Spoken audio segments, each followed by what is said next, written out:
Bienvenue, je suis Nicolas Pietrelli de Web Girondin et vous êtes dans C'est l'heure de l'apéro, le podcast quotidien sur les Girondins de Bordeaux. Nous sommes dans le 10e numéro de cette série et pour débuter la semaine, j'accueille tout de suite monsieur Florian Sabatier de Web Girondin. Salut Flo. Salut Nico, salut à toutes et tous. Et monsieur Nicolas Paolorsi de RMC Sport. Salut Nico. Salut les gars, salut à tous. Bon, est-ce que vous avez passé un bon week-end, messieurs ? Oui, très bon week-end comme toujours. Oh, c'est magnifique. J'espère qu'on va vous apporter cette semaine du soleil chez vous. Est-ce que vous avez vu une différence entre le week-end et le lundi-mardi de la semaine dernière ? Pas beaucoup. À part une semaine de confinement et un week-end de confinement, on voit pas trop la différence. Ouais, c'est là, c'est ça. C'est là où on se dit que moi en tout cas, le foot, ça me manque le week-end. Hein. C'est vrai que ça fait bizarre d'avoir on a pas trop la notion du temps. Ouais, bon, du coup, on est obligé de se plonger dans des séries, quoi. Voilà, ou de la lecture, ou bon, voilà. Vous avez regardé. Tiens, t'as regardé quoi, toi, Flo ? T'as regardé une série ou pas ?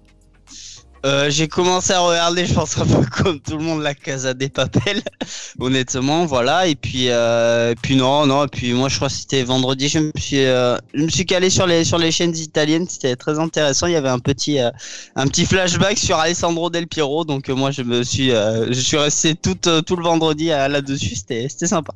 Bon, et toi, Nico, t'as fait sport ce week-end ou pas à la télé ? Ouais, un peu de sport. Pareil, La Casa des Papel. Et puis il faut que je me mette. Alors, il paraît qu'il y a une très bonne série sur le foot sur Netflix, The English Game. Ouais, très bien. Il me reste encore un épisode et franchement, c'est pas mal. Hein. Très romancé et tout, mais c'est vraiment pas mal sur l'origine du foot et tout. C'est vraiment sympa, ouais. D'accord. Bon, moi, je vais pas regarder. La Casa des Papel, je l'ai fini, moi, ce week-end. Bon, bon. Spoil-le pas. Hein. Non, je vais pas vous spoiler. Bon. Voilà, moi je dirai rien. Allez, c'est parti pour cette nouvelle émission, cette nouvelle semaine. Merci à tous et toutes de nous suivre en nombre. J'espère que vous aussi, vous avez passé un bon week-end. Dans cette émission, donc, on aborde chaque jour un thème sur les Girondins de Bordeaux et le podcast est en ligne à 18h30 pour l'heure de l'apéro. Vendredi dernier, nous avons abordé la question et la situation de Hwang Ui-jo, le Sud-Coréen. Est-ce que c'est une saison réussie ? Messieurs, vous avez été positifs sur sa saison. Et bien, 85% des internautes qui ont participé à notre sondage sur Web Girondin trouvent aussi que sa saison est réussie. On peut dire qu'il a convaincu tout le monde, Hwang. Ouais, c'est-à-dire qu'il vient tellement de nulle part que le voir marquer 6 buts en Ligue 1, déjà, je crois que c'est ça, si je me souviens bien, 6 buts en Ligue 1. C'est ça. C'est sûr que ça peut être que positif, personne s'y attendait. Allez, on démarre avec la question du jour, c'est est-ce qu'on peut considérer que cette saison, Yacine Adli, sa saison est réussie à Yacine Adli, est-ce qu'on peut le considérer ? Donc on va parler du joueur, le contexte de son arrivée, ses performances, sa personnalité et son avenir. Flo, quand Yacine Adli a signé au Girondins, donc en janvier 2019, qu'est-ce que tu t'es dit ? Ouais, je me suis dit ça reste quand même un jeune en devenir et bon voilà qui est issu du centre de formation du Paris Saint-Germain. On sait que quand même depuis de nombreuses années, même si ils ont du mal à percer en professionnel du côté du Paris Saint-Germain, le PSG a toujours un sacré centre de formation, que ça soit les Kingsley Coman, les Augustin et tant d'autres. Je pense aussi à Jonathan Iconé. Donc voilà. C'est vrai qu'il fallait être patient avec Yacine Adli, je pense, parce qu'il avait joué quelques bribes de match, je crois 2 sous Unai Emery, donc fallait qu'il prenne fallait qu'il prenne son temps et qu'il joue au fur et à mesure du temps. C'est vrai que sous Ricardo Bedoué, il a pas beaucoup joué. Après il a un peu plus joué sous Paulo Sousa avec notamment 3 matchs, c'était en fin de saison contre le SCO Angers, Lille et le Stade de Reims. Donc voilà, et là cette saison on le revoit encore un petit peu plus. Je pense qu'il doit peut-être un peu plus régulier sur ses prestations, mais sinon ça va, c'est plutôt pas mal pour on le rappelle, un gamin de 20 ans aussi. Oui, parce que quand il a signé Nico Girondin, il avait 17 ans. Recrutement un peu made in GACP. Toi, tu t'es dit quoi quand il arrive ? Pour une grosse somme, quand même, 5,5 millions d'euros.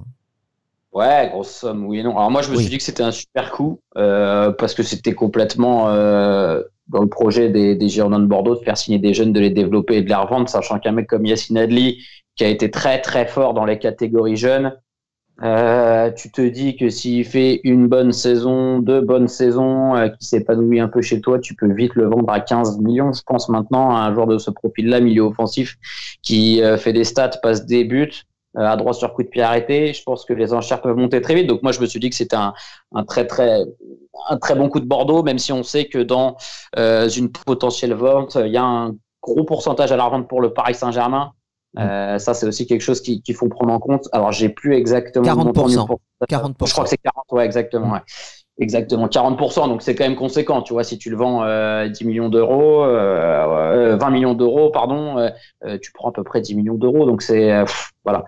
Mais un super joueur, Yacine. Et puis déjà un bon garçon dans le groupe qui s'est très vite intégré avec les anciens et avec les jeunes. C'est un petit peu le mec qui fait le lien dans ce groupe entre anciens et plus jeunes. C'est quelqu'un qui sait très bien parler. C'est le jeune qu'on voit le plus en conférence de presse, qui a la tête sur les épaules. Qui est humble, alors que tu pourrais te dire le mec il arrive du PSG avec un statut, le joueur français de sa catégorie d'âge sûrement, dans lequel les entraîneurs français, la DTN a porté le plus d'espoir. Et bah franchement c'est un mec très humble qui s'est intégré, qui a mis du temps avant de s'épanouir. Moi je me souviens que Flo disait qu'il a peu joué la saison dernière. Je me souviens à l'arrivée de Sousa, on se demandait pourquoi Adli jouait pas trop. En fait, Sousa trouvait qu'il manquait vraiment de caisse physique. Yacine a joué la Coupe du Monde du 20, je crois, il me semble, ou U19 l'été dernier. Oui, c'est ça, ouais. C'est ça. Et en fait, derrière, il avait des vacances. Et lui a fait le choix d'écourter ses vacances pour revenir plus vite au Hayan et faire un travail physique assez conséquent. Il a pris en volume. Et ça, Sousa a adoré sa mentalité, le fait que le mec, malgré le fait qu'il ait des vacances, qu'il soit parti avec l'équipe de France, reprenne plus vite. Et il a très vite installé en prépa. Et là, on a commencé à voir le Yacine Adli de cette saison. Donc, c'est pour montrer un peu la mentalité de ce joueur-là, qui ne se sent pas du tout arrivé, qui sait qu'il a énormément encore de progrès à faire, que sa marge de progression, elle est colossale, mais qui a une vraie capacité de travail et un énorme potentiel. Ça, on est tous d'accord pour le souligner. C'est vrai, bon, puisqu'on parle de sa personnalité, moi je trouve que c'est un bon gars. J'aime bien l'entendre parler. C'est vrai que je trouve qu'il a l'air d'avoir la tête sur les épaules, comme tu l'as dit. Il a l'air sympa. Et puis il a pas l'air d'avoir le melon, quoi, quand il parle. C'est pas le joueur de foot qui, entre guillemets, le stéréotype qui se la pète, etc. C'est l'impression que ça me donne. Et ça, c'est vrai que c'est assez agréable. Tous les jeunes sont pas comme ça. On en a vu, qui étaient en prêt. Je pense à, même si c'est une autre personnalité, mais Yann Caramo, c'était très compliqué, quoi.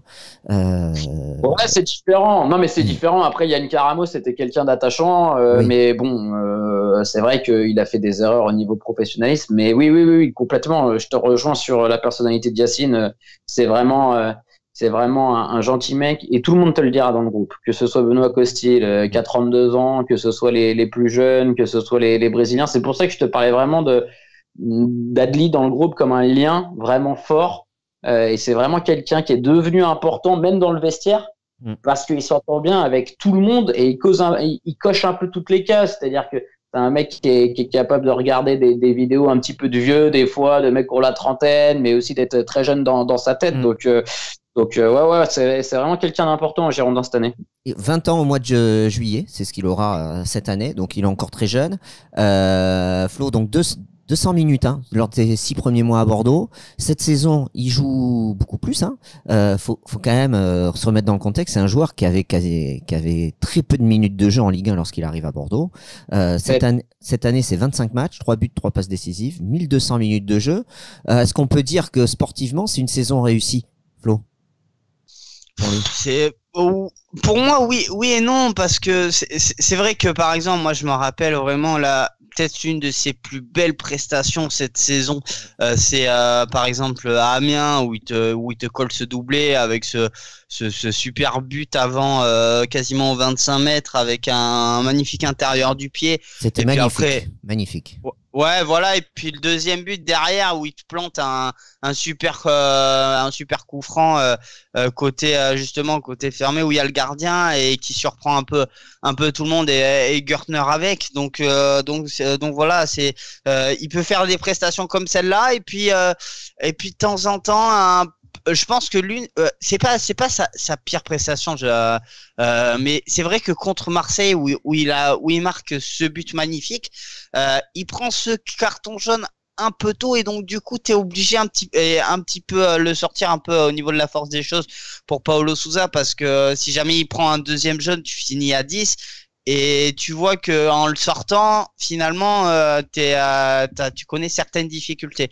Donc voilà. Après, c'est vrai que sur les autres matchs, il a été plutôt bon.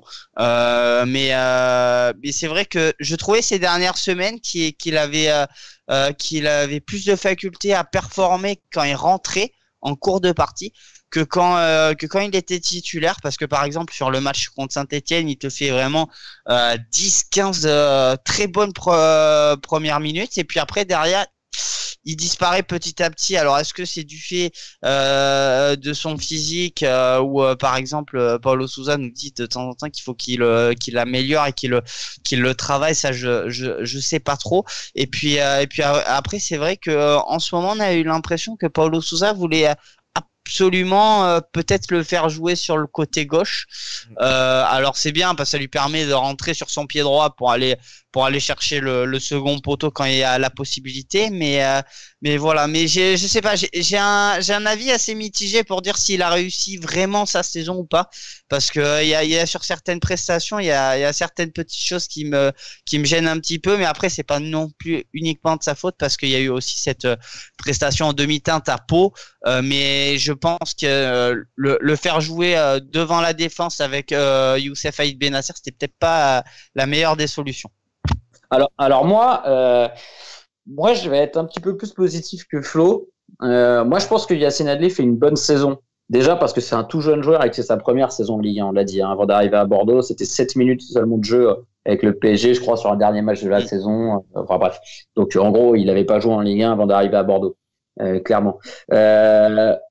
Son âge explique pour moi son âge et son physique, mais plus son âge explique son irrégularité au sein d'un même match. C'est-à-dire que c'est pas encore un joueur qui est capable de faire des rencontres pleines et il peut passer au travers pendant 10-15 minutes, voire plus, et capable d'être brillant pendant 20 minutes. Je pense que tous les jeunes joueurs ont cette période-là d'adaptation aussi et de manque de régularité. Et je pense que vraiment, ça, c'est une lacune qui va combler avec le temps. Je pense que c'est un joueur unique dans sa qualité technique. Ça, on le voit tous. C'est quelqu'un qui peut avoir énormément de déchets, ça c'est un fait, mais il a énormément de déchets parce qu'il essaie énormément de se projeter vers l'avant avec sa qualité de passe et de casser des lignes avec sa qualité de passe. Donc forcément, c'est un jeu à risque. Mais quand il est un petit peu en canne et même quand il est moyenasse, il est capable sur un coup d'œil, sur un petit coup de patte, de glisser un ballon parfait dans l'intervalle, ou on l'a dit, d'avoir un petit éclair de génie sur une frappe de loin. Donc, je pense que c'est vraiment un joueur, c'est un facteur X dans une équipe, Yacine Adli. Alors, tu peux ne pas le voir, mais il est capable de faire la différence sur une seule action. Et je pense que c'est très rare actuellement dans le foot moderne où on voit des joueurs qui ont des profils quand même très stéréotypés, de mecs qui percutent, qui sont capables un peu de rentrer sur leur pied droit, mais qui font souvent la même chose un peu. Et ben, Adli, tu sais jamais ce qu'il va faire balle au pied. Et je suis un peu d'accord avec toi, Flo, sur le fait que je le trouve moi aussi meilleur quand il entre en jeu, un petit peu en impact player. Parce que je pense que c'est un joueur qui a besoin d'avoir de l'espace. Alors pas pour se projeter avec le ballon balle au pied, avec ses courses, mais il a besoin que les défenses soient un petit peu ouvertes et qu'il y ait des espaces pour pouvoir glisser des ballons dans les intervalles. Et je pense qu'il est très fort à ce niveau-là. Donc c'est pour ça que quand il rentre, lui en étant frais, sur la dernière demi-heure, avec des défenses un petit peu affaiblies et des attaquants qui lui proposent des appels comme Wang, comme Depréville, comme Briand, qui ont quand même des volumes de course assez intéressants, là il peut vraiment s'exprimer. Donc pour moi c'est une saison intéressante parce que tu regardes, il a joué 21 matchs. Bon ok, il a mis ce doublé à Amiens, mais c'est quand même 3 buts, 3 passes D à son âge, pour un joueur qui a pas commencé toutes les rencontres. Je pense que c'est pas mal, tu vois, pour une première saison de Ligue 1 pour un joueur de 19 ans, c'est quand même pas dégueu. Et justement, Nico, pour un peu dire ce que tu disais par rapport à cette phase d'impact player, on l'a clairement vu à Nantes justement, ou Bordeaux vraiment. On avait l'impression, même à 11 contre 10, n'avait pas la sensation de vouloir vraiment les 3 points. Et lui, il est rentré, t'as l'impression qu'il a un peu bousculé tout le monde. Il a fait 2-3 petits passements de jambes, aller chercher des passes dans la profondeur pour bien mettre ses partenaires, et on a vu un tout autre Bordeaux. Donc l'impact player, il peut l'être clairement. Ouais.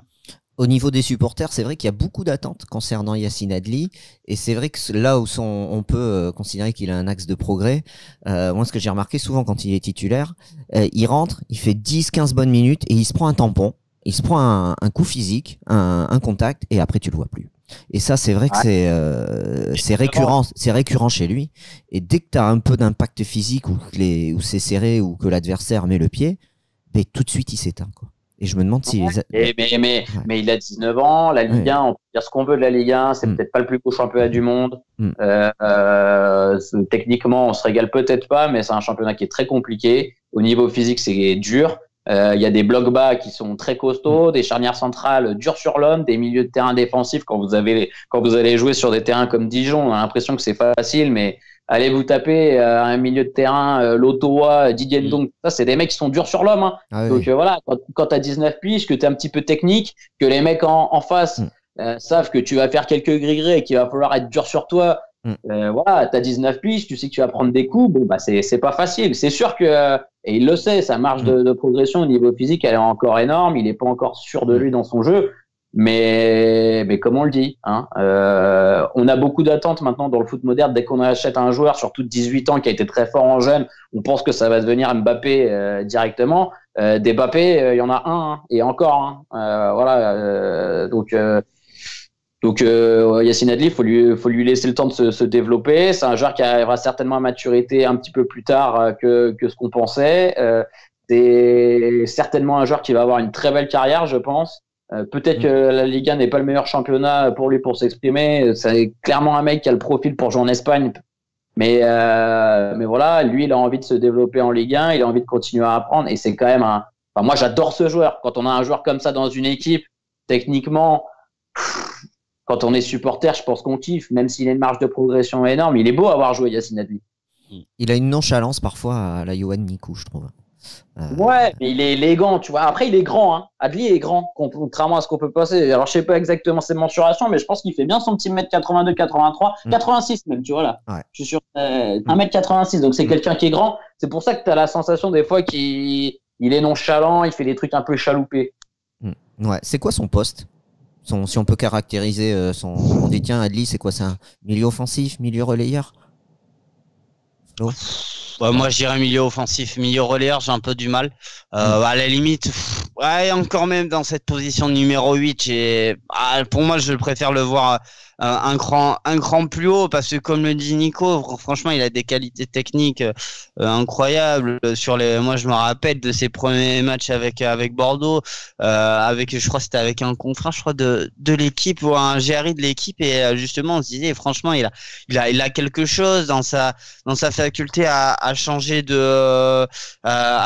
d'axe, à revenir, à faire des 2-3 petits passements de jambes, et puis franchement je pense qu'au niveau balle au pied, il est vraiment je pense qu'il y a très peu de joueurs qui sont un peu comme ça au Girondins de Bordeaux, qui ont cette aisance technique là. Donc moi j'aimerais le voir en position véritable de numéro 10, mais à l'heure actuelle je pense que c'est un petit peu compliqué, dans le sens où tu as un joueur comme Nicolas Depréville qui est peut-être ton facteur X entre guillemets, et donc tu es obligé de le mettre dans une position d'électron libre, parce que c'est là où il s'y plaît. Donc c'est pour ça qu'Adli joue pas tout le temps non plus. Donc est-ce qu'un jour on prévoit, moi je l'espère, mais est-ce qu'on prévoit un axe, par exemple Wang, on en parlait la dernière fois, en pointe avec Nicolas Depréville à gauche, en numéro 10 Adli et Rémi Houdin à droite, ça serait magnifique, mais ça serait faudrait demander ça à monsieur Paulo Sousa. Pour Pour moi, Nico, je pense que Adli, plus tu le mets proche de l'attaquant et dans les 30 derniers mètres, meilleur il va être et il sera plus intéressant. Je pense que le milieu relayeur, pour l'instant, il n'a pas le volume de jeu nécessaire et le volume de course pour pouvoir le faire. Peut-être que ça viendra dans sa carrière, mais pour l'instant, c'est pas le cas. Moi, je pense qu'il faut qu'il soit proche de son attaquant, voilà, avec un petit peu de champ face à lui, pas sur un côté parce que ses qualités de vitesse pour moi sont pas assez importantes pour pouvoir déborder et je pense pas que ce soit là où il s'exprime le mieux, mais numéro 10, voilà. C'est un joueur qui adore Paulo Sousa. Paulo Sousa adore Yacine Adli, mais vraiment, je pense que c'est le joueur et il nous le dit souvent en conférence de presse, il nous dit s'il continue à se développer, à travailler comme il le fait, il a une grande carrière qui s'annonce devant lui. Donc Sousa adore ce mec-là et je pense que vraiment si Sousa reste, il y a moyen qu'il le façonne et qu'on ait un Adli de plus en plus intéressant à Bordeaux. C'est vrai qu'on sent qu'il y a une relation entre eux, limite père-fils. Hein. Alors j'exagère un peu, mais j'ai l'impression qu'il y a beaucoup d'estime entre les deux personnes. Hein. Ouais, bah, Sousa se retrouve un peu dans le profil d'Adli, quoi. Alors même si Sousa joue à une autre position sur le terrain, mais c'est des mecs qui sentent le jeu, qui ont une vraie sensibilité foot, avec des qualités techniques fortes. Et ouais, Sousa, il aime bien ce genre de joueur. Donc son avenir à Bordeaux, il est lié avec les Girondins jusqu'en 2023. Sa valeur, elle est entre 7-8 millions d'euros aujourd'hui. Elle a augmenté, mais bon, c'est pas foufou. Il fera une saison de plus, c'est certain, Yacine Adli aux Girondins. Flo. Rien n'est certain, j'ai envie de te dire. Ouais. Ouais. Non, moi s'il y a un joueur que je vois pas partir, c'est bien lui. Je sais pas pourquoi. Je sens qu'il est pas mûr et façonné pour pouvoir quitter les Girondins. Je sais pas. Mais ça on est tous d'accord. Mais il y a pas mal de jeunes et de joueurs dont on se dit ouais, ils vont pas partir. Il faut qu'ils restent à Bordeaux parce qu'ils peuvent t'apporter et qu'ils sont pas encore prêts pour partir ailleurs. Maintenant, c'est ce qu'on dit, c'est que si t'as un club qui arrive et qui met, on va dire, allez, 12-13 millions sur Yacine Adli, tu fais quoi? Bon, sachant que le PSG a un pourcentage à la revente, donc je pense que pour le coup, la direction des Girondins ne le vendra pas avec un montant inférieur à 15-20 millions d'euros. Sinon, financièrement, ça serait un mauvais coup. Et je pense que pour l'instant, vu la saison que fait Yacine, si on reste à ce moment-là de la saison, aucun club ne mettra 15-20 millions d'euros sur Yacine cet été. Je pense qu'il les vaudra dans l'avenir, mais cet été, je pense que c'est trop frais. Donc voilà, en effet, il devrait rester et il devrait prendre de plus en plus d'importance dans le jeu bordelais, monter en puissance, quel que soit le coach. Je pense que c'est quelqu'un qui va avoir un rôle très important, mais c'est tellement compliqué. Et franchement, sors-moi, Nico, et sortez-moi, Flo, les valeurs marchandes actuellement chez les joueurs des Girondins de Bordeaux, les mecs que tu peux vendre à un joli montant. Moi, je dirais Thomas Basic. Ok. Bon, t'as Sabali, 10 millions, Kalou, 10 millions. Moi, je dis 10 millions, on reprend Transfermarkt. Je regarde souvent Transfermarkt. Pablo, bon, même s'il est blessé, c'était. Transfermarkt, ça reflète pas le. Non, mais je pense que le niveau de la saison, enfin l'instant de la saison. Il va se mettre pour Sabali parce que t'as des clubs qui se sont renseignés sur Youssouf Sabali, mais Sabali, tu sais qu'il est en carton entre guillemets. Youssouf, il se blesse très facilement. Il valait soi-disant 12 millions à la sortie de la Coupe du Monde où il avait été énorme avec le Sénégal. Je suis pas sûr qu'actuellement Sabali, un club mette 10 millions dessus. Peut-être un club anglais, mais tu vois, il n'y a pas énormément de valeur marchande aux Girondins de Bordeaux. Hein. Ouais, bon, t'as la ligne d'attaque, mais bon, voilà. Ah, ta ligne d'attaque, tu penses que Jimmy Briand, ça vaut plus rien? Non, excepté Briand, t'as Maja, il peut intéresser, mais bon, c'est pareil, il est pas façonné, lui non plus, encore. Ouais, je pense que t'as plus beaucoup de valeur marchande quand même. T'as vendu Koundé, t'as vendu Youssouf, t'as vendu Tchouaméni, t'as Pablo qui vient de se blesser, ok, moi je suis d'accord sur Basic, tu peux faire une vraie plus-value, t'as Maja, Yacine Adli, voilà, les autres, Nico de Préville, je suis pas sûr qu'un club mette 10 millions sur Nico de Préville qui a 29 ans, je suis pas sûr qu'un club mette 10-12 millions sur Wang actuellement, donc c'est des joueurs qui valent de l'argent, et actuellement, des joueurs qui valent de l'argent pour Bordeaux, eh ben, qu'est-ce que t'en fais? Parce que t'es tellement dans le dur financièrement que c'est une vraie question, Bon, son avenir, toi Flo, à Yacine Adli, tu vois à Bordeaux? Je pense que oui. Je pense que bon, comme on en parlait, c'est vrai que c'est 40%, ça peut calmer déjà, je pense les Girondins s'ils veulent vraiment le vendre, parce que bon voilà, comme le disait Nico, c'est vrai que financièrement Bordeaux a quand même, mais c'est un peu compliqué quand même. Mais voilà, si jamais t'as des clubs, après on n'a jamais, on sait jamais. Je veux dire, si t'as des clubs comme Séville ou tant d'autres qui veulent claquer 25 millions d'euros sur un transfert, là aussi, la réflexion est la suivante. Est-ce que Bordeaux peut dire non? Et là, je te répondrai, ben non, ils vont répondre oui, du coup, à l'offre. Donc, moi, je le vois à Bordeaux, bien évidemment, parce que, comme tu le disais, il faut qu'ils peut-être fassent encore une saison supplémentaire pour voir pour progresser, pour s'affirmer de plus en plus, mais pour moi à l'heure actuelle, on peut pas écarter non plus une vente, dans le sens où voilà, quand on sait un peu que financièrement c'est pas simple pour Bordeaux, faudra vendre cet été. Et bon, ça m'étonnerait que Yacine Adli fasse partie de ces joueurs-là, mais il faut pas écarter l'idée, oui. Après, lui, Nico, il veut vraiment rester à Bordeaux, se développer à Bordeaux. Oui. Il est très bien ici et à aucun moment il a envie de quitter le club, et ça, c'est important aussi. Après, si tu as un gros club qui arrive, peut-être que sa réflexion évoluera, mais lui, il a vraiment envie de continuer à gratter du temps de jeu dans un club comme Bordeaux, voilà, avec l'envie que l'équipe fonctionne, fasse une belle saison l'année prochaine. C'est vraiment son souhait, quoi. On va terminer là-dessus sur un profil similaire au PSG là, qui anime un petit peu la rubrique Mercato. C'est Adil Aouchiché, 17 ans, milieu offensif. Bordeaux se serait renseigné dessus en fin de contrat. On a l'impression que c'est le profil très similaire à celui de Yacine Adli. Je ne sais pas si vous avez vu passer cette info. Est-ce que Bordeaux, ils peuvent refaire le coup sur ce joueur? Ouais, je pense que ce serait plutôt intelligent. De toute manière, je pense que c'est la seule bonne stratégie à effectuer et à avoir là, c'est dans les semaines et les mois qui arrivent. C'est-à-dire que tu peux pas faire signer des joueurs avec de fortes indemnités de transfert, donc autant aller chercher des joueurs à potentiel, des jeunes joueurs, même si tu te plantes. D'ailleurs, ils l'ont fait beaucoup avec certains mecs de la réserve. Oui, ça serait un bon choix. Alors après, je t'avoue que moi, personnellement, j'ai pas du tout d'infos à ce niveau-là, donc je peux pas vous confirmer les informations qui sont sorties sur Aouchiche.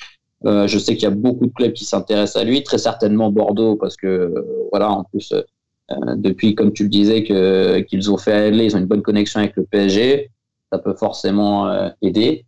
Mais ouais, moi je pense que c'est le genre de joueur, de toute manière. Qu'est-ce que tu risques? Tu vas leur mettre un contrat pro de 4 ans, leur salaire, c'est pas un salaire de cadre de Ligue 1. Ils se plantent, t'auras fait un mauvais choix, un mauvais pari, mais la perte financière est quand même moins colossale que si tu prends un top joueur ou un joueur à entre 5 et 10 millions d'euros. Et si jamais le mec se révèle chez toi et fait de grosses saisons, t'as tout à gagner avec une plus-value financière à l'arrivée et un mec qui explose et qui t'apporte sportivement. Donc oui, je pense que c'est clairement le genre de joueur sur lesquels Bordeaux doit s'aligner, que ce soit des jeunes du PSG, des jeunes de Monaco qui sortent de Lyon, les mecs qui sont pas conservés par ces clubs français qui sont supérieurs à Bordeaux actuellement sur le papier, sportivement. Je pense qu'il faut essayer de les récupérer si tu penses qu'ils ont un vrai potentiel. Toi, Flo, t'en penses quoi là de cette piste Alors lui, écoute, par rapport à Adli, juste excuse-moi, c'est qu'il est en fin de contrat. Voilà, et il négocie avec Paris une signature. Voilà. Ça serait libre. Ouais, libre. Ça serait libre. Alors apparemment, de ce que je lis, parce que moi personnellement je ne connais pas le joueur pour ne pas suivre la réserve du Paris Saint-Germain, mais apparemment le Parisien avait sorti une info, je crois que c'était en début d'année, en janvier, que quand même les demandes en tout cas pour signer en tant que son premier contrat pro, parce que finalement il n'a pas signé de contrat professionnel, c'était quand même, il avait des exigences à la signature de près de 3 millions d'euros. Alors, est-ce que Bordeaux peut proposer une prime à la signature de ce niveau-là? J'ai clairement des doutes. Après, bon voilà, c'est une jeune pépite. On sait que bon, le Paris Saint-Germain ne signe pas forcément tout le temps ces jeunes joueurs. Je pense notamment à Kingsley Coman qui avait décidé de ne pas signer professionnel au Paris Saint-Germain et plutôt de signer pro à la Juve. Donc voilà, on verra, mais je pense que c'est peut-être encore un petit peu trop tôt. Dans le sens où bon voilà, peut-être que les exigences, je pense peut-être sur le salaire sont quand même importantes, même s'ils devraient les baisser si jamais Bordeaux est intéressé.